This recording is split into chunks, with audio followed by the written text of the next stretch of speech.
Great session this morning so far, and we're going to keep it going right now.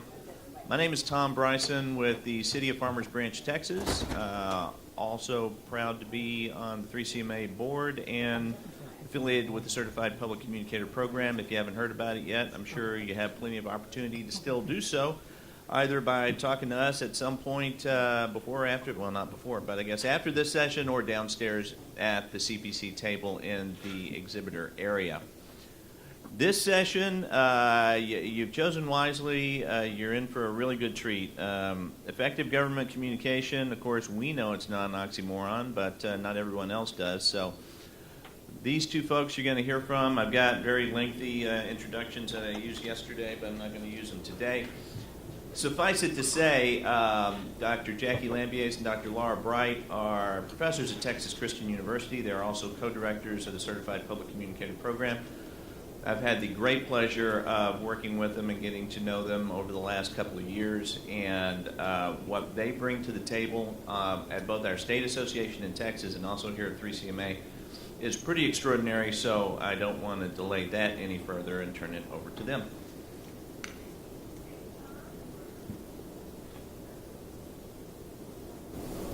All right, good morning everybody. Happy to have you all here. Today we're going to talk a little bit about measurement as well as citizen engagement surveys. So I'm going to kick things off to kind of get you started with just a mental model for thinking about measurement and how you can integrate it into your current workflows for your cities. Then Jackie is going to go over a few examples. We're going to work through a measurement exercise with you all to kind of kick things off, get you started. And then we have Will Hampton with us from the city of Round Rock this morning. And at the very end of our session today, he's going to go through some examples of the citizen engagement survey that they've had quite a bit of success with in Round Rock that they do every 2 years. So we'll be talking about kind of how to look at both how citizens are using the various media that you put out, your website, your social media, those types of things, from that perspective, as well as looking at it from the consumer perception perspective, where you're getting to know how people engage with content in your city, how they feel about the communication you're putting out, and those types of things from the citizen engagement survey. So we'll be going over a variety of different things. Hopefully y'all will get some good stuff that you can take back to your cities or counties when you get back on Monday. So the first thing today, I'm just going to give you some ideas for how to think about measurement, how to make it not as overwhelming a process to integrate into your communication planning process, and also show you a few tools and talk about some considerations for how to do measurement well. We'll also talk a little bit about how to streamline this process, make it easier for you so it's not as much of a burden. And then also give you some ideas to go away with and execute following this discussion. So a couple of things that I want you all to be thinking about as we go through this content. First of all, what's driving citizen engagement in your city? So thinking about the various different media vehicles that you might use to engage citizens, the different types of owned media that you have, like your social media pages, your website, your newsletters, your utility bill inserts, all of those different ways that you use to engage with consumers. And then also whether or not you measure it yet and what that success means to you. So we put out a lot of communication, and sometimes we're not quite sure whether or not it's effective and successful for our citizens. So be thinking about those two questions for your particular city. So I always like to include this quote when I talk about measurement, and it just gets to kind of this big obstacle that we face as marketers and communicators, that we have a ton of data that we can collect and deal with, but sometimes it gets a bit overwhelming.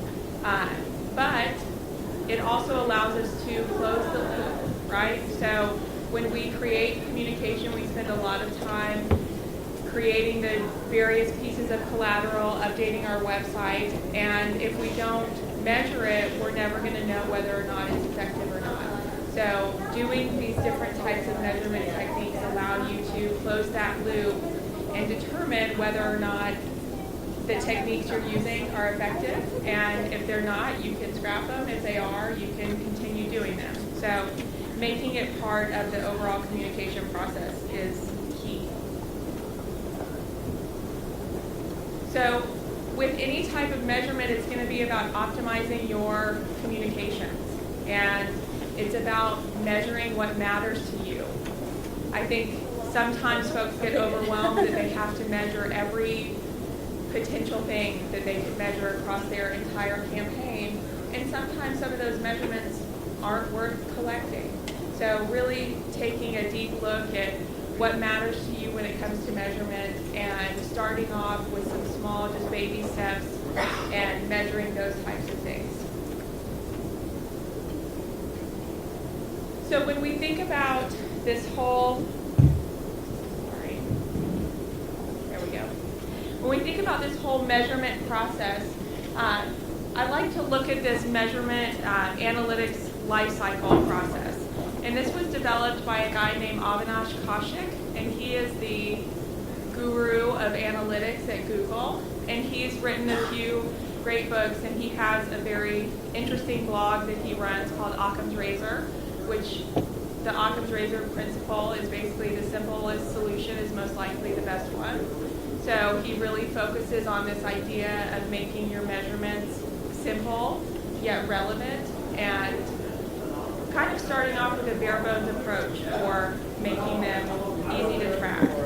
So at the very top of this, he has you define the measurement that you want to do.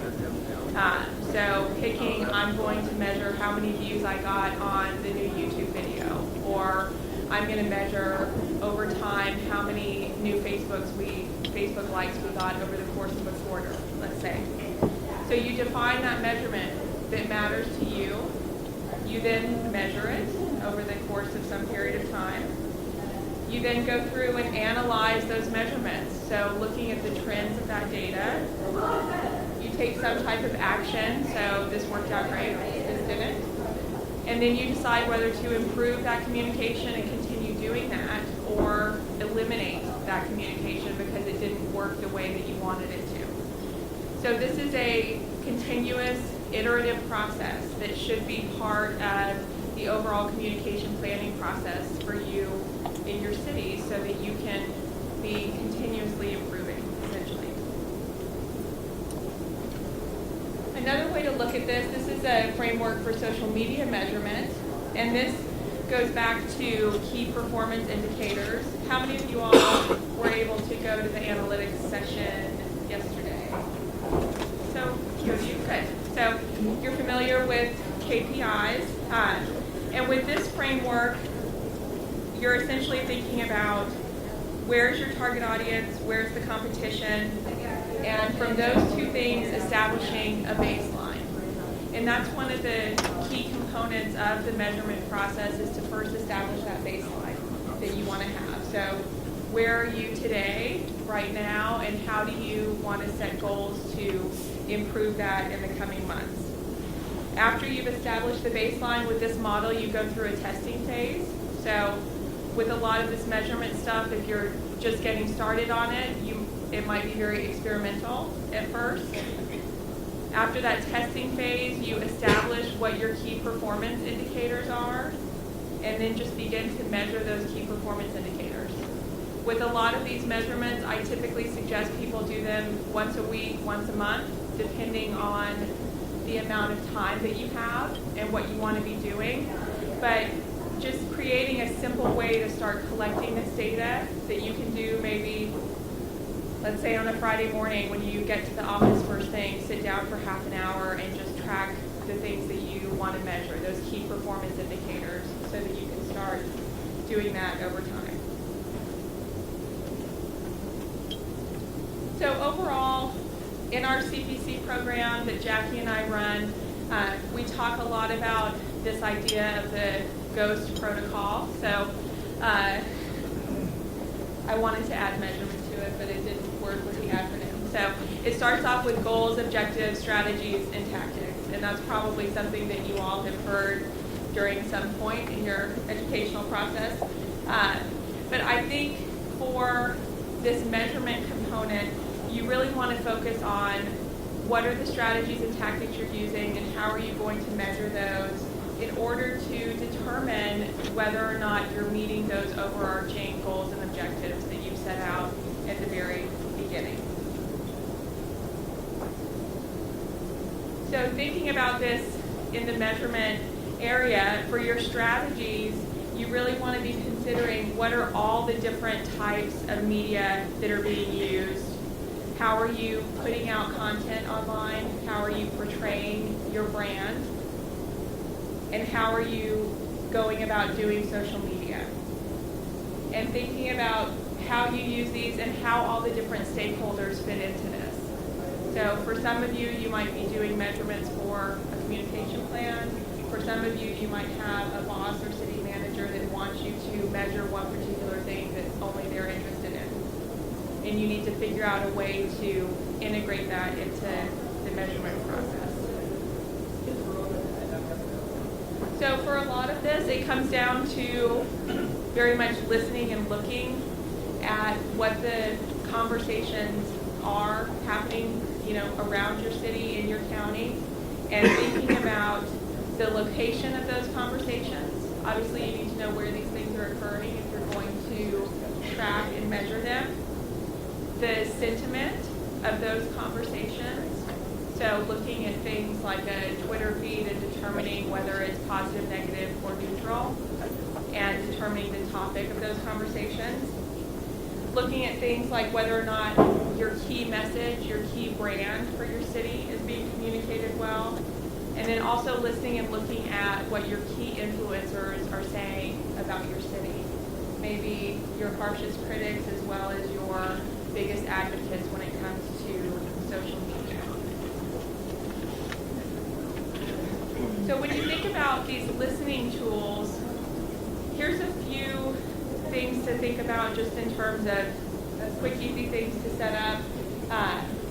For Google Alerts, these are great just for trending things that are happening online.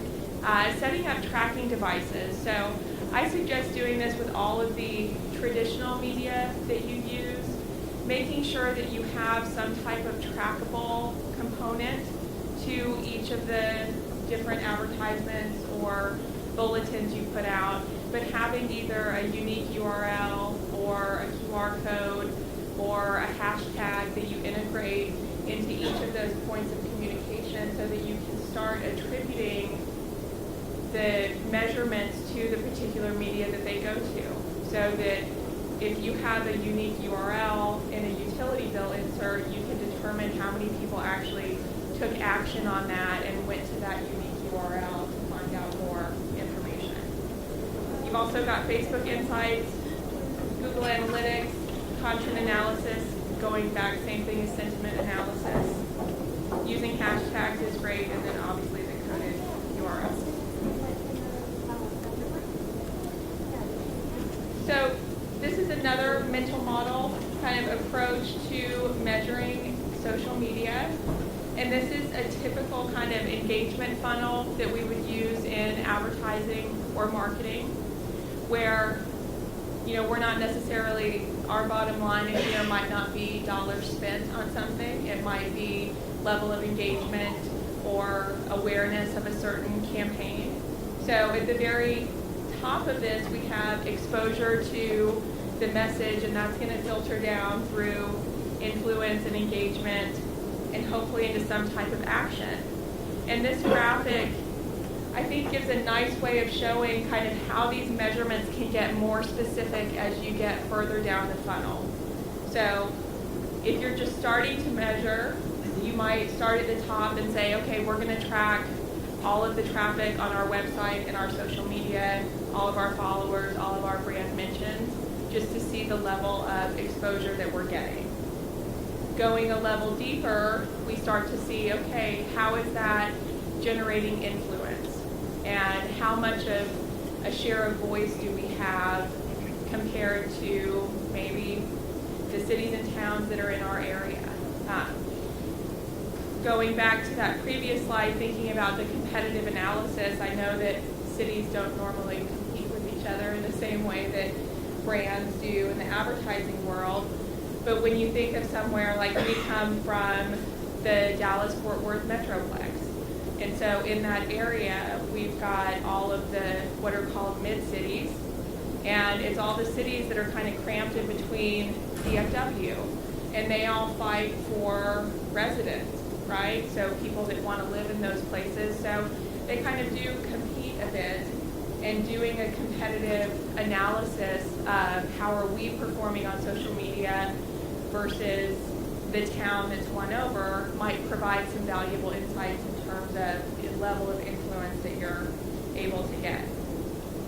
Moving down the funnel to engagement, that's where you can start to think about how many retweets and shares are we getting, how many comments, and then ultimately down to action. This goes to how much of our content's being downloaded, maybe how many of your videos are being watched on YouTube, how many citizens are engaging with us directly online. And the same way that the Koshik model is iterative, this is the same deal, right? We want citizens to move down the funnel and do the action that we're asking for, and then go back through that process and be there ready for the messages that we have to send out.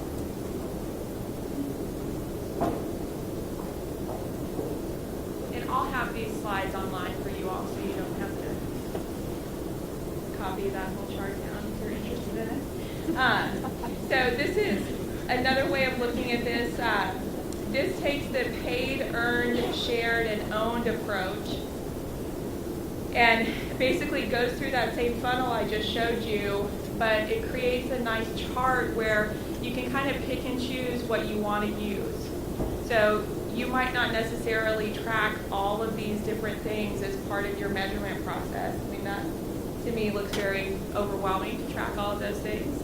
But this might give you a nice way to look at, for paid media, we're going to look at how many click-throughs we got on a certain ad. Or for earned, we're going to look at the number of articles that were read about our city, or the number of shares that we got on social media. So I think this is a good way to kind of set it up and categorize it so that you can pick and choose what you want to start with. And then maybe hopefully one day you have lots of different measurements across this entire grid, but it gives you a way to kind of pick and choose from the beginning. So for all of these measurements, these are kind of the 4 key things that I think you should focus on when you're thinking about what you're going to measure and what matters to you for measurement. So these are the 4 kind of pillars of measurement that Koshik goes back to repeatedly in the books and in his blog. And it is to make them uncomplex. So he always says be able to explain it to your grandmother or your parents, right? So very basic. Make them relevant to what you're doing specifically. Make them timely. So make sure that you're using measurements that are accurate and timely. And make them instantly useful. So I think in order to kind of ingrain this measurement culture in your city or your county, you need to make these things useful for people. You need to say, wow, look, you did an awesome job putting out this video on YouTube, and we got more hits and more views than we did the last time we did it, and that's an improvement. So being able to make them quickly useful for anyone in your city. So just a few quick ideas for you on how to get started on this process. The very first thing I do, have students do, both in my class and the CPC program, is to make a quick little chart like this, where you list out every possible thing that you do to communicate. So this is akin to a communication audit, where you're making essentially a laundry list of every single communication asset that you use to engage with citizens across the board. So you'll make that long list, and then you'll say, is it measured? Yes or no? right? If you have no in every column, then you're starting from scratch, right? For some of you, you'll probably have a lot of no's, lots of yeses too. So going through and then listing how you currently measure that so that you can go back through and determine, is there a better way to measure this that will make it more meaningful and relevant to what we do for our city. You also want to make some baseline numbers for all of the different accounts that you have. So start, today, get your baseline numbers, and then you can start developing some goals and objectives that relate back to making the needle move on those numbers a little bit. But you have to first have that baseline number. And for some of this, yes, you will need to work with your IT departments to get the information you need, I would imagine. But for quite a bit of this, you can just grab the numbers off of social media and that sort of thing. So just some quick data points to consider across the board. Your website traffic, to me, is an absolute must. If you're not measuring that yet, you need to start now. Social media traffic, again, just make sure you're measuring it. Sentiment analysis.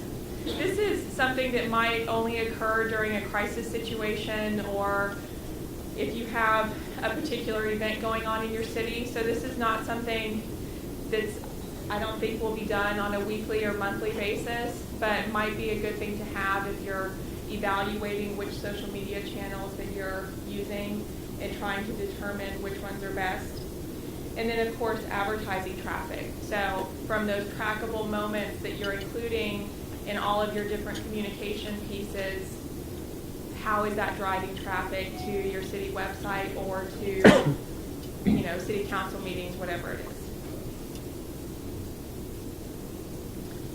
And a few tools to think about to use for this. Google Analytics obviously is the industry leader. It's free. It does real time now, which is great. So you can get a lot of benefits from that. Hootsuite is great, especially for single person shops. With Hootsuite, you can get your analytics and you can do all your social media scheduling as well. So you can get both of those things done in one portal.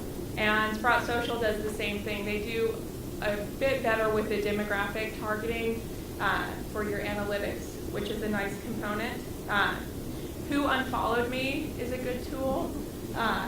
It's actually kind of a fun tool. So you can, one of my students turned me on to it. She worked for Best Made Pickles in Mansfield, and she was in charge of social media, and her boss kept saying, like, we want the number to be this for Twitter, and we want, 5,000 followers or something like that. And so she found this tool, and she would go in every week and see who unfollowed her, and then follow them right back and do this, like, cat and mouse game with the unfollowing, because a lot of accounts, will follow you right back if you follow them. And so it's a cool tool to use and something I think that might provide some interesting insight after a crisis event or a city council event where you can look at it and determine, were we really overzealous on the Twitter feed and people bailed out of it, or did we provide just the right amount of content and people stayed engaged with it?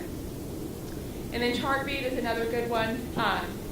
This used to be kind of the add-on for Google before they had real-time analytics, and now that Google has it, Chartbeat isn't entirely necessary, but it's also a great platform to use. All right, I'm going to skip through these screenshots real quick.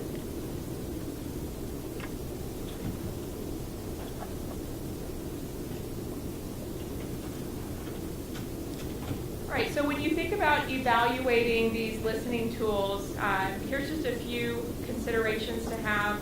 I know there's quite a few listening tools available on the market these days. Hootsuite and Sprout Social being two of them. But thinking about their ability to schedule content, because you want to make sure that these tools are not only allowing you to measure, but they're improving your workflow when it comes to social media. The ability to push out to all the major social media channels is key. You can upload multimedia content. For a lot of them, you can do geo-targeting, post tagging. Many of them now have URL shorteners that are easy to track. And some of them also do Google Alerts integration. So you can kind of have one centralized dashboard where you can have all of your measurements in one place and not be going to 5 or 6 different tools to pull everything together, which to me kind of puts up enough of a barrier where most of us wouldn't do it because it's too much of a pain in the neck. So with these tools, you can kind of put them all in one place. In terms of survey tools that you might want to think about if you're doing any of these engagement surveys, obviously SurveyMonkey is great. Research Now is good. Zoomerang is good. And with all of these tools, they can easily kind of do the analysis for you and show you some nice charts and graphs that you can put into presentations and that sort of thing. So, huh?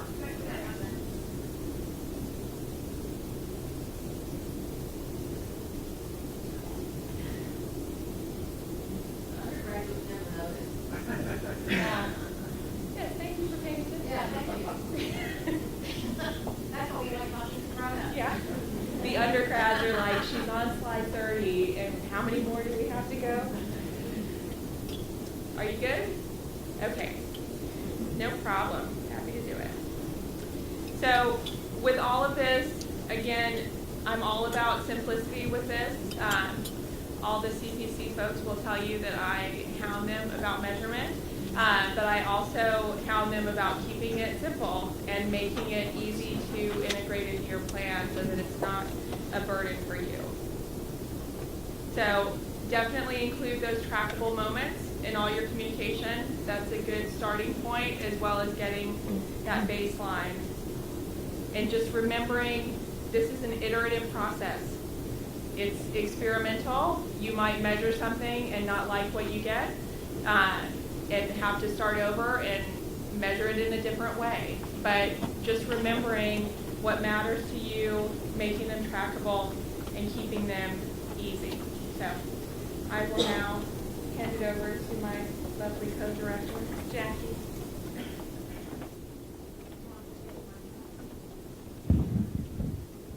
I can't stand behind a podium, sorry. So you are what you measure, right? Whatever your organization wants to become, if you want to become that thing, you have to figure out how to measure it. And all the things you decide to measure will help you become that thing. So you've got to figure out what you want to be. And so I thought we could talk a little bit about, sort of how do we tie in these trackable moments to initiatives and mission statements and things like that. So, what happened? Yeah, that's great. So we thought this little worksheet might be very helpful, and we're going to give it to Scott. You can post it online. Some of you may have picked up the other side of this worksheet yesterday if you came to the pre-conference session that Laura and I did. So you might be able to pull that out and share these with people.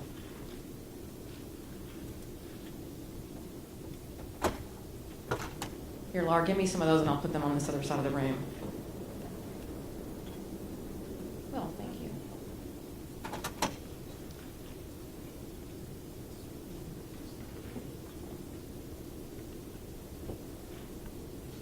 The first thing on this measurement sheet, if you don't have it yet, it's super simple, is what is your one thing? What is your one thing? So by that I mean, if you're Disney, your one thing might be magic. If you're Volvo, your one thing might be safety. If you're Komen, your one thing might be survivorship or cure. What is your one thing? So to me, if you're a city or county, you've got a real nice warm and fuzzy thing, which is that you're somebody's home. You're their hometown or home community. So the word community could go there. There's a lot of nice fuzzy words you could work off of, and then figure out ways to tie values into that. So I think that that's something to always keep in your mind, like who are we and what are we doing? Because all this, you can measure out the wazoo, but if all those little things that you're measuring aren't tied in to that one thing, who you are, then who cares if you have 1,000 likes? If that isn't moving, who cares? So here's what the worksheet looks like if you don't have a copy of it. So I think it's really important to kind of do this work in your brain with your team. And you may be a one-person shop, but you still are working with a team of other people, county managers, city managers, and people like that. So figure out what your one thing is and get there. I'm now going to step away from the sheet and go on my engagement rant. What the freak is engagement? What is it?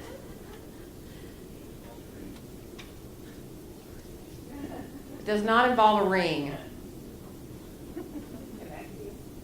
Okay, connecting, I love that word. But it's such a buzzword. It's become almost so tainted with buzziness that it just doesn't mean anything anymore. And all the people at the top of your organizations are saying that word over and over again, and what they really mean is they want you to get engaged, and they want to sit in their office and not be engaged.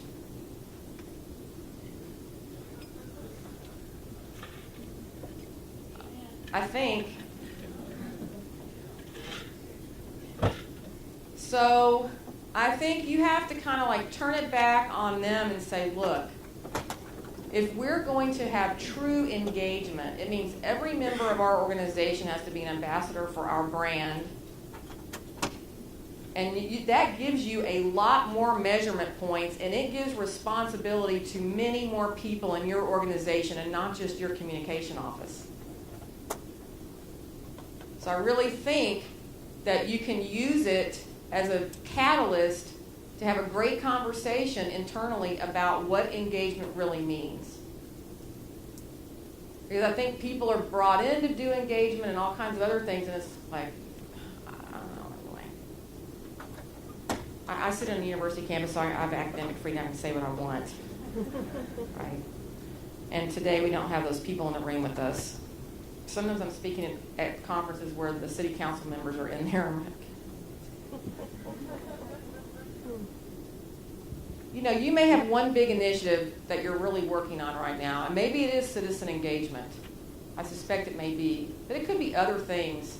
It might be just something like water conservation or recycling, so we'll talk through some of these scenarios. So on this one big strategy that you really want to work on, so if you want to work on recycling, for instance, how do you tie that back into your one big thing? How does it fit your mission?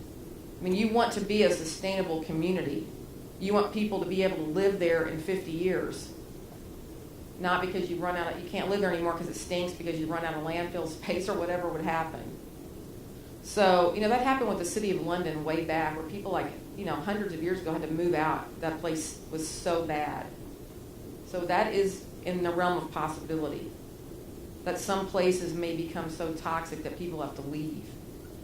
And I don't know that you have to tell that sort of doomsday story, but I do think you have to make connections and tell stories so people can see that they want to work on this effort to be sustainable, for instance. I think it's the biggest issue facing cities and counties, perhaps, and states. How are we all going to keep living on this planet? We're not going to get any smaller.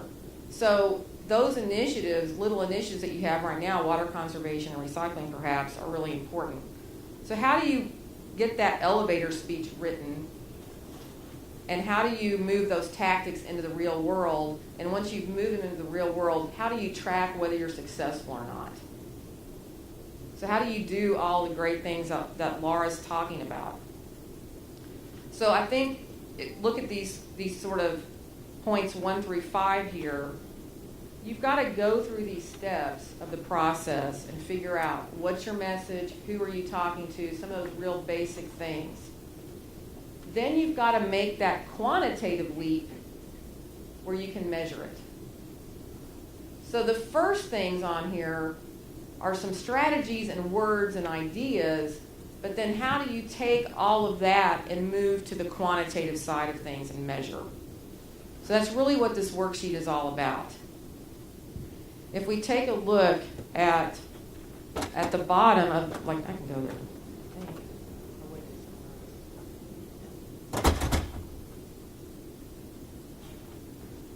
When you jump down to 6, I think this might be really helpful for you.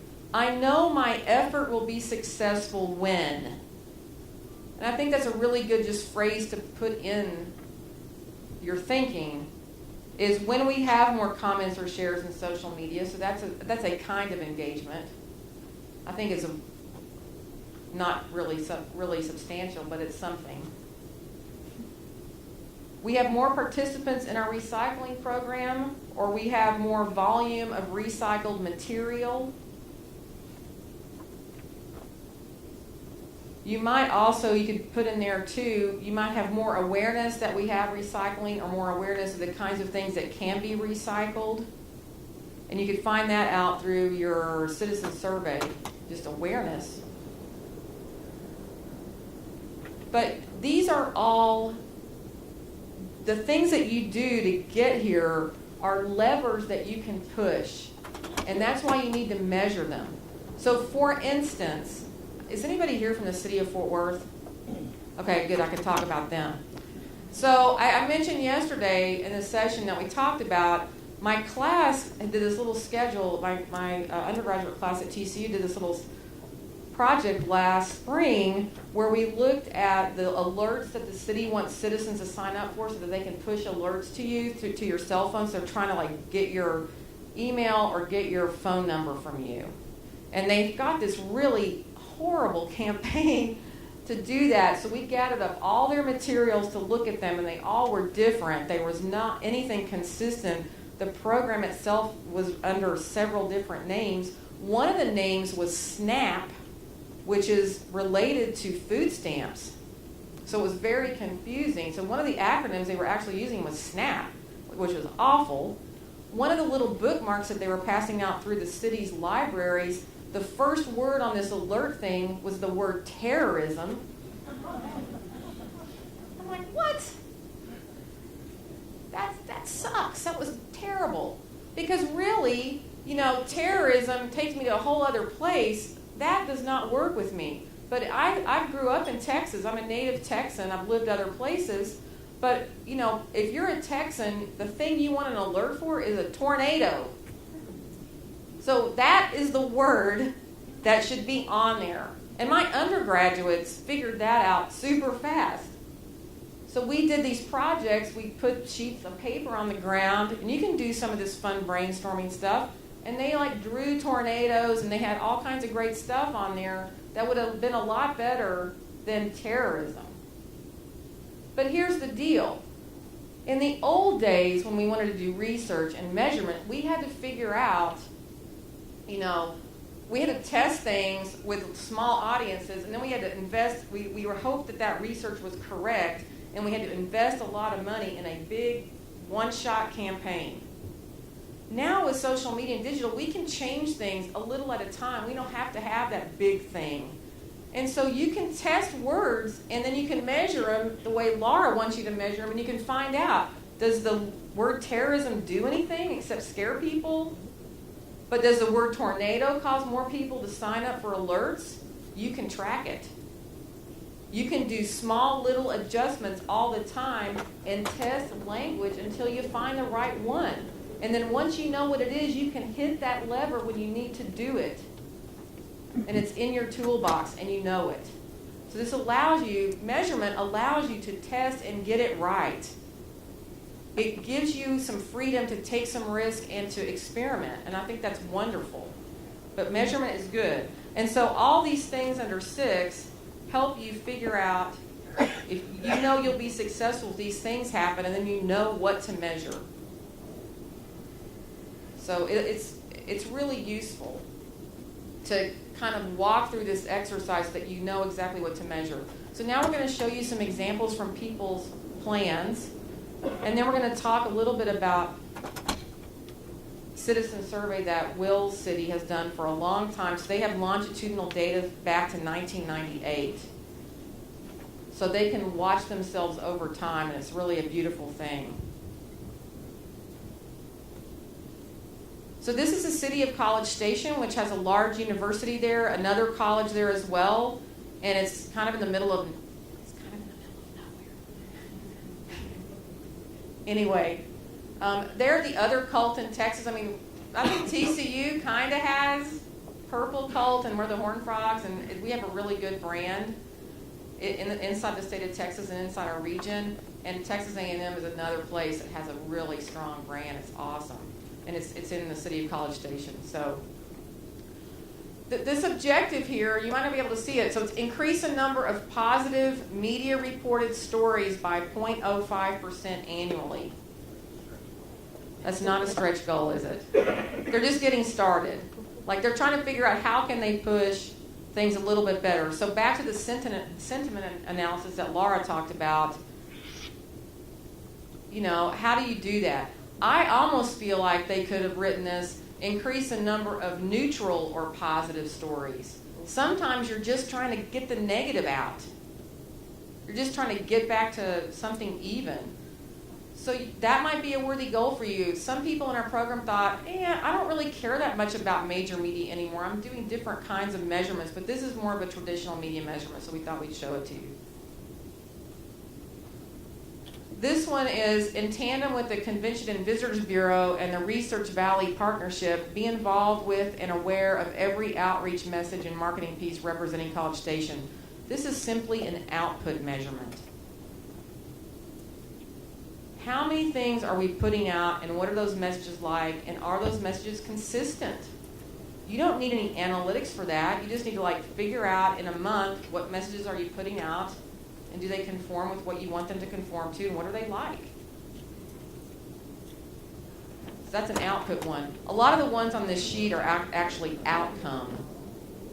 So there's output measurements, what are you doing, and there's outcome measurements. So you can label them like that. I need some output, and I also need some outcome. This one is identify the top 3 methods for effectively reaching Texas A&M and blend college students with information about how to be good neighbors to citizens. What's going on right now in College Station is they're building what are called stealth dorms all around the campus because there's so many people there. There's stealth dorms going up near our campus in Fort Worth, and it's happening at UT Austin. I'm sure it's at Texas Tech. It's a lot of places where you guys are living.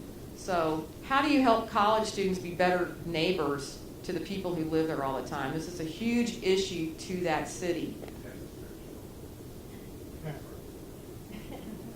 The 20-year-olds are always going to be 20. I mean, I've been dealing with them for 20 years. They never grow up. I never get to see them later on. I see some of them, but they're always not quite ready for prime time. This is the city of Garland, which is a suburb of Dallas, and we're going to send, you'll have this slideshow, you can look at this. You know, how does your brain work? This, for me, is not the way I would want to do it. I would be more a narrative form like the College Station example, but I wanted to show you that you might be a chart person, or maybe your team is, so use a chart. So she has the department like animal services and what tools they use the most and what kind of design writer editor needs that they have, who are their target audiences. So if you're animal services, it's all residents, but it's also pet lovers. I mean, that's probably one of the highest traffic areas of any city or town we work with is animal services. Always has a lot of people involved in that. And then how do they adhere to the brand standards or style guides and all kinds of things like that, and they get a rating. I saw a plan, an older plan that I think I picked up at a 3CMA conference a long time ago, and I brought it with me. It's a water department plan from 2005, and at the end of their plan, they actually listed some of the old things that they weren't doing anymore, but how they had worked. I mean, I think what you're doing is kind of a journey and a process all the time. You're testing new platforms, you're testing new channels, And it's okay to list the old ones there too, or things that you're not using as much, because sometimes you might need them for particular audiences. And I would try to kind of keep this, it's almost like a great historical document as well. This is the city of Victoria, which is a coastal city in Texas. This is very clean and lovely. She has something about internal communications, and there's a City View employee newsletter. It comes out monthly. And she has performance indicators here, or measurement. So the number of newsletter opens. So if she's sending that out through something like Constant Contact, how many people are actually opening that thing up to look at it? The number of downloads, some intranet analytics for employees, and then other responses to content. And then the target audience is there on the far right. They've got this online communications rumor control, which is ongoing all the time. So you look at a lot of rumors or questions submitted, and is there an increased volume of a particular concern that people have? So you can measure things like that. You don't have to have anything complicated. Again, keep it simple.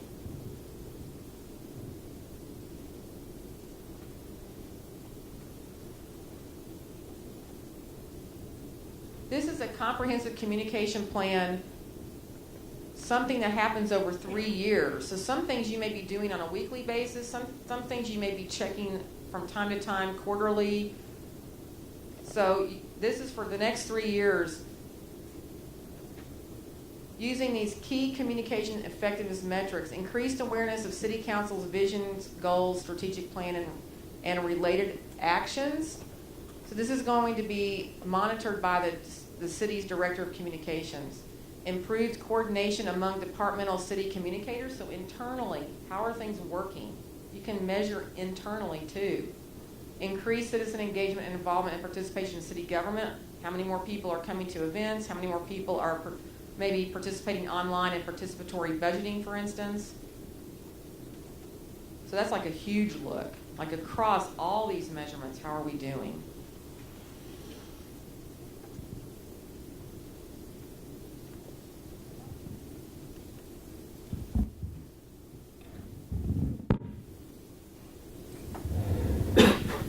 I can do that without hurting your ears. Yeah. So with all of those different examples, I think they show some good ways to make measurements palatable to everyone across the board. So like Jackie was saying, you might have people on your city council or that you work with that are more visual, so you might do some infographics or something along those lines. Or you might have OCD chart people like me, who like to have all the information in front of them and then pick it apart as they would like to. So looking at those examples, I think you'll find some good ways to present the various types of information that you have that you want to communicate to your key people in your city or county. So with all of those measurements, to me, you're very much kind of dipping your toe in the water to see where citizens are at in terms of engaging with all of the different paid, owned, earned, and shared media that you have. So you're kind of just keeping your finger on the pulse of how citizens are engaging with your city over time through the media outlets. The flip side of that, I think, is this idea of measuring customer satisfaction or citizen satisfaction with these surveys. So with the analytics we've been talking about, we're measuring kind of behaviors over time. With these types of surveys, we're measuring perceptions, which sometimes can be very different than behaviors depending on who you are. So with these two types of measurements, you're going to kind of get both sides of the coin in terms of how people behave online and then what their perceptions are of your city or county. So I'm going to go over just a few quick tips in terms of these surveys, and then I'm going to hand it off to Hampton to kind of walk you through some of the information and key points from their citizen engagement survey that they do every couple years. So some surveys that might be helpful to you, just to get a show of hands, how many of you all do a citizen engagement survey either annually or every 2 years? All right. stuff. So lots of you in here. If you're looking to do, like if you don't do a citizen engagement survey yet and you want to start off with something quick and easy, you might want to do just a small survey, either quarterly or maybe every 6 months, or a survey that coincides with some type of important city or county event where you can get people engaged while they're at the event and hopefully participating in that afterward. The other is to do a longitudinal study, which is what will show you, where you collect data every couple years, and it gives you some really awesome insights into how the perceptions of your city are changing over time, which is a great thing to know as a communicator. Some key questions to consider for these surveys. Obviously, knowledge of city services is a great one to have on there. Perceptions of those known issues. So when Jackie's talking about the measurement worksheet and that one thing that you have to focus on, this is a great time to ask citizens about that one thing. So add some different questions in so that you can get a feel for how are people thinking about this particular issue. It's always great, I think, to include attitude measures so you get an idea of how positive or negative citizens are feeling about your city. And then looking at sources of information. So where are citizens getting their information about your city? And how is that changing over time? And Will's going to talk about some really cool stuff about their cable channel and how that has changed over time, and they've seen that in their survey data. And then, of course, media use and demographic information, just getting to know how your citizens are using the media and what are their different demographic or psychographic profiles. And some quick consideration. I thought it might be nice for you all just to have a laundry list to go through when you're thinking about your surveys. Obviously, a huge issue is literacy. So making sure that your survey questions are worded well, that they're accessible to all different types of folks in the population, that they're at an appropriate reading level, those types of things. That also ties into language issues. So in Texas, we're a majority-minority state now, so having things available in Spanish is extremely important. So thinking about that is part of your plan. Also thinking about things like geographic stratification, how much this is going to cost you per return for your survey. And then also personal and sensitive information. So some folks don't like to give you info about their demographics. So for academic research, we typically stick that stuff at the end. Because once somebody's invested all that time in filling out the survey, in my opinion, they're more likely to give you the demographic info just to get it done. Also thinking about how much time you have to collect the data, what your schedule is for that, and the quantity of the data and the sampling that you want to use. I know for most of you, you probably want your entire city to complete the survey, but that's never a reality most times. So thinking about how you might want to sample to get folks to complete the survey. So I'm going to hand it over to Will to talk to you about their 2014 communication survey that they've just completed.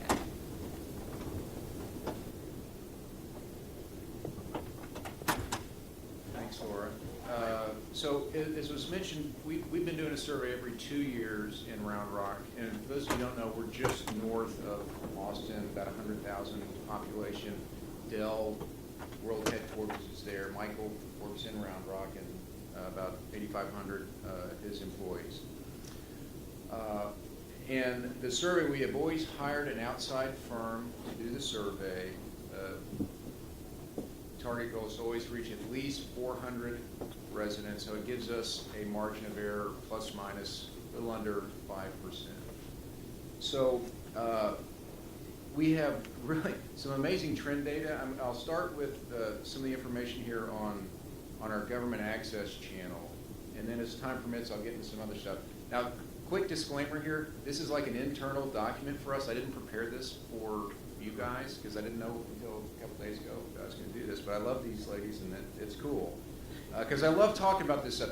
This is the most important information I get every 2 years because we ask questions on, as Laura mentioned earlier, how do you feel about the overall quality of life in Round Rock? What's your opinion on overall city services? How do you feel about police, fire, parks and rec, communication, and on down the list?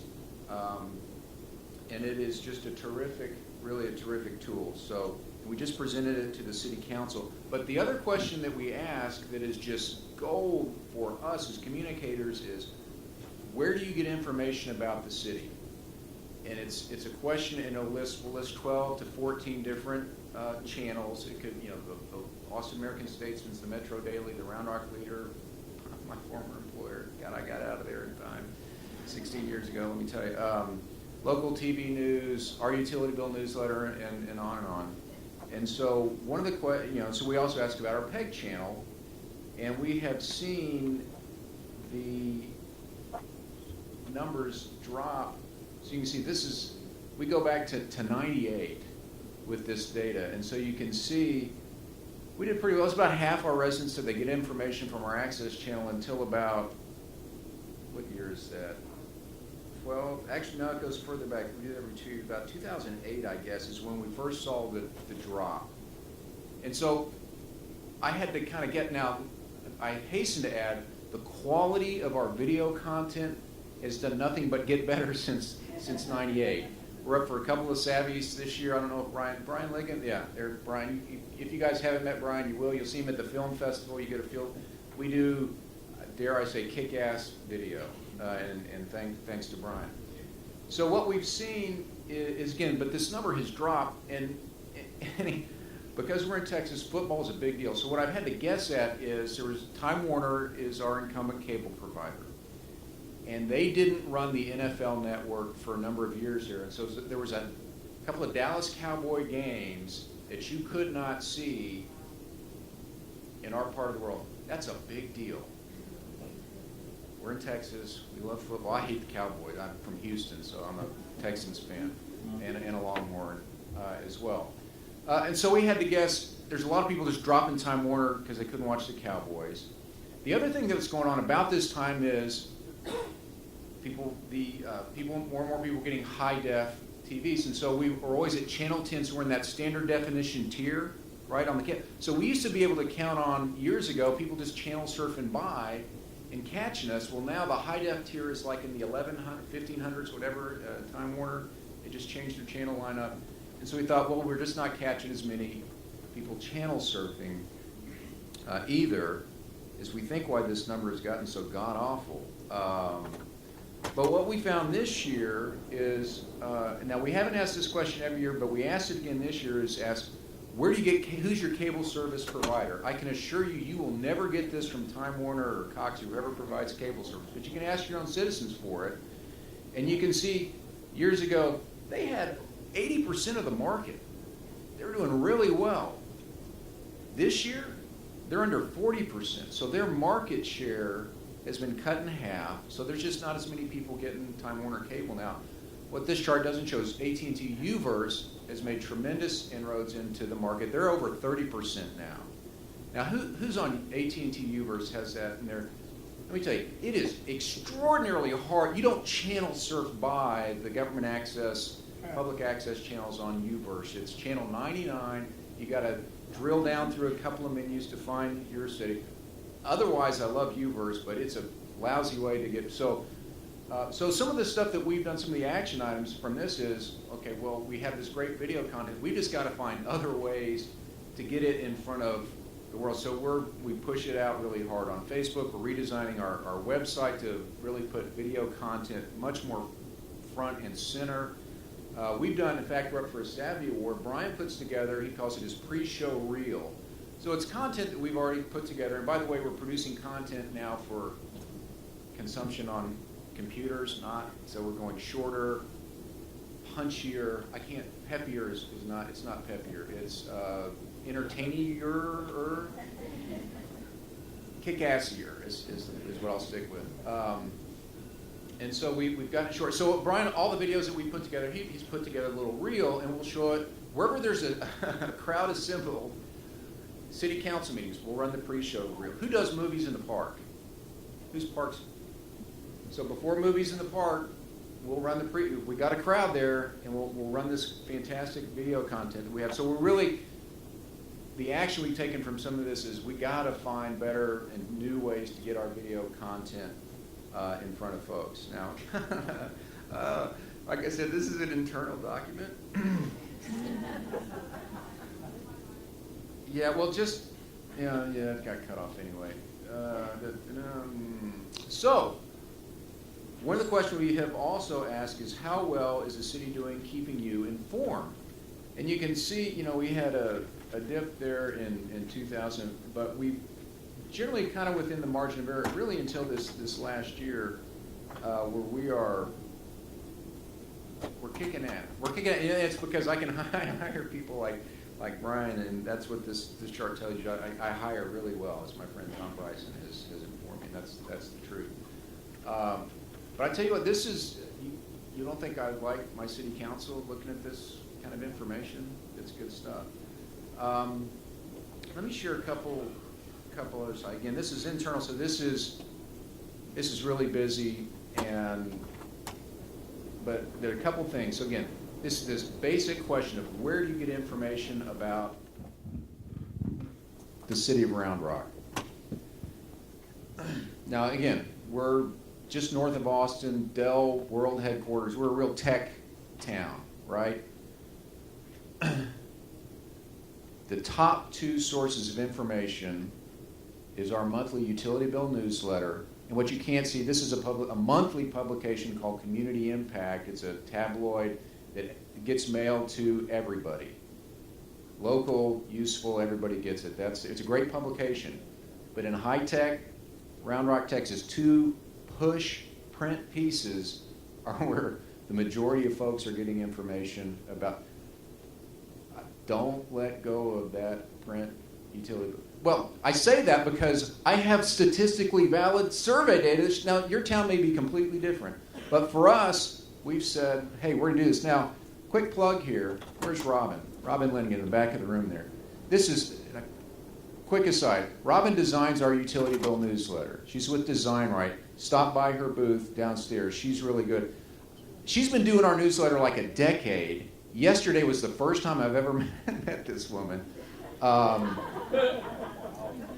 But she, here's how it works. I'm usually late with my copy, so I email my stories to her usually about mid-morning, mid-afternoon in pictures. Mid-afternoon, I typically get a draft back, and we can kind of the next day. Now you're all going to go hire Robin, and I'm going to hold you to that schedule, Robin. But she's really good, and the proof is in the survey results. TV news was the number one source of information from like 98 to 2010. Folks aren't watching TV news the way they used to. This next one is the city's website has come up. When I started in 98, I know some of you kids in here may not realize, there was a time before the internet. I say anyone under 40 is a kid, so you're a kid to me, Dr. Bright. But when we started, you're welcome. But when we started in 98 doing the survey, I mean, the website was down here. But over time, as it started to creep up, we realized, hey, we need to have a really good website. We went out and hired Vision Internet. If I'm going to plug, by God, I'm going to plug. So we hired Vision Internet. They developed a killer website. So now it's like in the top 2 or 3 sources of information, our website. Now, take a deep breath, cleansing breath here. What you can't see is, on this chart, this is social media. It's 8%. Now, I told you my turnaround time, and God bless Robin for this. The amount of time I spend on a new, and typically it's articles I've already written for the website for that sort of stuff. So I spend hours a month. She is super affordable. She may not like me saying, she's really good. She's great value there. I spend hours a day jacking with Facebook. It drives me nuts. I'm working through the issue for me. I'm in counseling for this. But it's just something, this really, I think, for me, and I don't know if it's like that for you, this is a challenge, a professional challenge of mine. How much time do I need to really devote to social media, given the return on time and resources?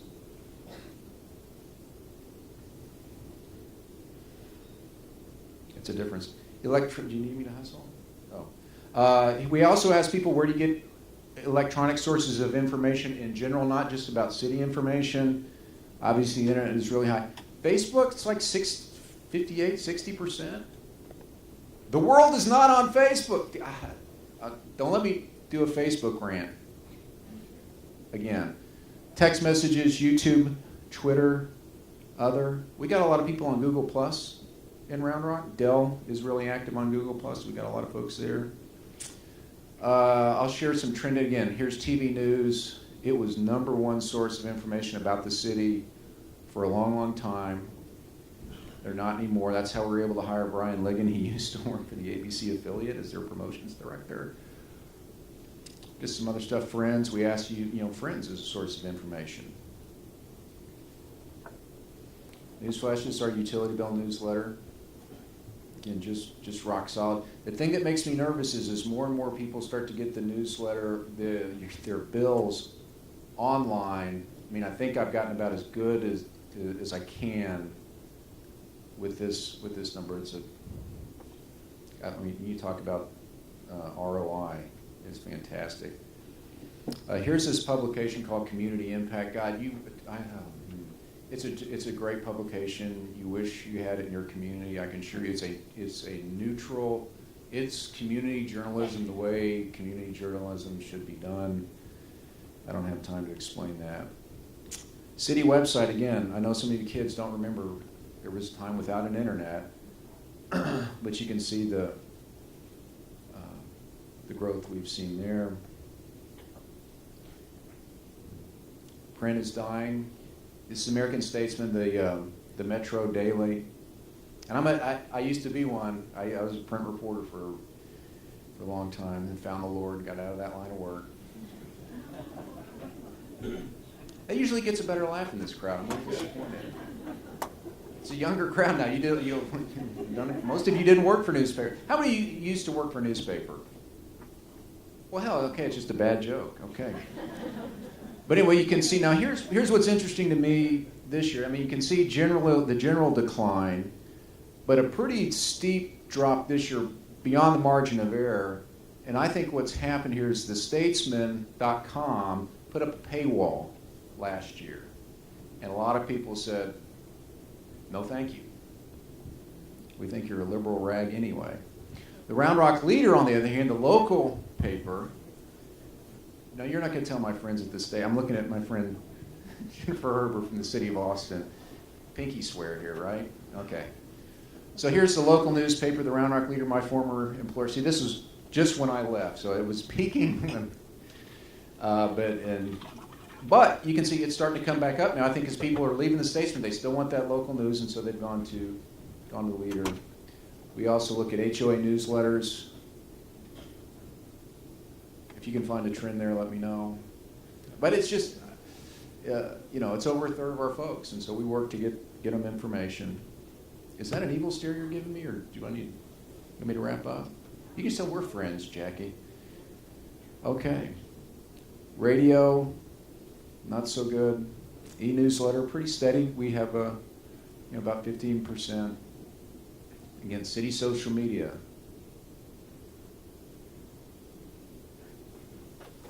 We have police department. We hired a new PIO. She doesn't believe that number because the amount of time I think she's in denial, like a lot of us. Just doesn't want to believe. Public meetings. Someone asked earlier about an earlier meeting. Try to get people to come out to those public meetings. I'll say a prayer for you on that one. It's just not going to happen. So, with 5 minutes left, I give it back to. Thank you, Will. Thank you, Will, for letting us share your private information.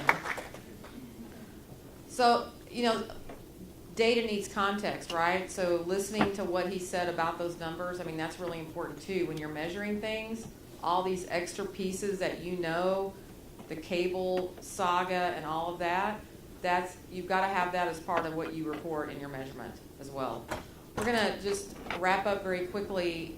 Again, I'm Jackie Lambiase, and I teach at TCU, and I'm also the co-director with Laura Bright of our Certified Public Communicator program.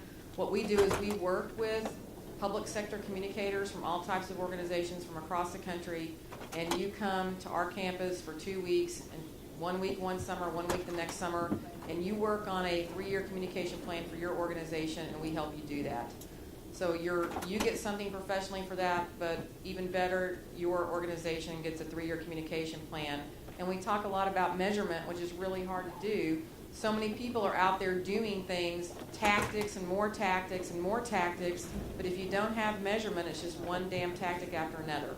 So we really try to help you put it in a framework that will guide your communication, make it smarter, help you work smarter, help you learn how to repurpose and do things so that when you're writing your newsletter and then you're putting that into the social media stream that is such a small percentage, you don't spend too much time on that. You put your time in where the results are valid. And so we have a little booth on the 4th floor, and we'll be there in and around lunchtime and this afternoon, so please drop by and talk with us. We'd love to talk to you. And then we'd like to, anybody have a couple quick questions, because I know our lunch starts at noon.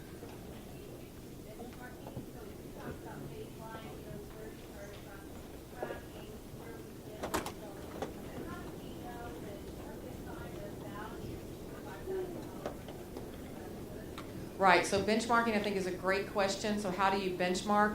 First of all, you have to get the baseline, and then you think about where you want to go.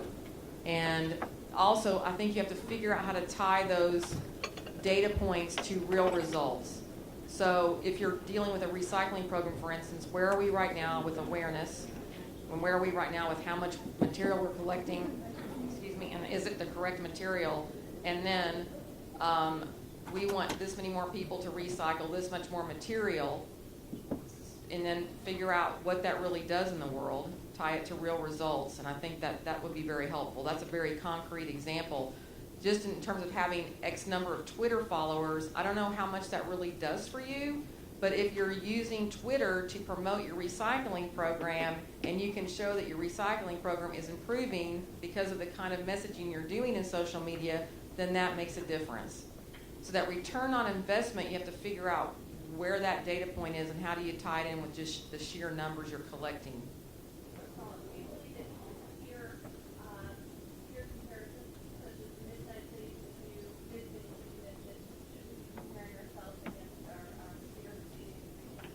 You bet. You guys can use a lot of secondary research data from across the country, whether that's from the town next to you or the county next to you or a city on the other side of the world.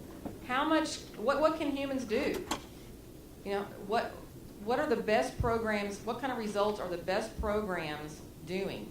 Can you benchmark yourself against them? And then can you go talk to someone? How did you do that? How many channels did you use? How much messaging did you write? How much persuasive material did you develop over time that you know works? And how did you use it? And how did you make it work? And how much of that is digital? How much of that is traditional? How much of that is just face-to-face slogging through it, speakers bureau kind of stuff that's hard? Yes? Who does our survey? ETC Institute. They're based in Kansas. They are awesome. They are really, because they give the question of, they will benchmark you regionally and nationally on a lot of the big picture stuff, not some of the specific data I found. $15,000, which is, I guarantee, that's loose change in your utility department's couch. I'm telling you, that is not a whole lot of money. The survey is online. Go to roundrocktexas.gov. You can find it. The survey takes about 10 to 15 minutes to complete, and it's mail and phone survey. 100,000. Other questions, or you want to go get lunch? Go get lunch. God bless you.